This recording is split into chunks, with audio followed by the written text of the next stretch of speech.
Hello guys, for this video, samahan niyo po kami sa aming pamamasyal po sa lugar po ng Puerto Princesa. Kasama ko po dito ay aking mga kasama po sa trabaho na kung saan ay naisipan po namin magpunta po sa Baywalk na sinasabi po nila na kung saan ito daw po ay isa sa mga sikat ng pasyalan po dito sa Puerto Princesa. Pagdating po namin doon sa Baywalk ay bumungad kaagad po yung tindahan po ng mga souvenirs po sa amin. Kaya wala na pong tumpik-tumpik pa. Bumili na po kami ng mga souvenirs para po sa mga mahal po namin sa buhay.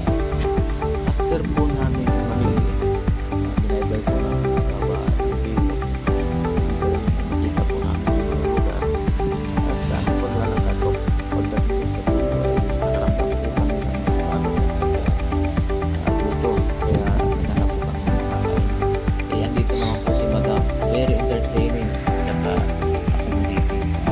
So dito po ay ino-offeran nyo po kami Lipson Paxio with rice 49 pesos only. So dito na po kami kumain at saka nagpahinga. Observe ko lang po sa aming pamamasyal, mga tao po dito ay napaka-disiplinado po kasi nga sa nakikita po namin napakalinis po yung lugar. Wala naman po silang signage na nagbabawal na tao ng basura, ngunit namitintin po nila yung kalinisan ng lugar po nila.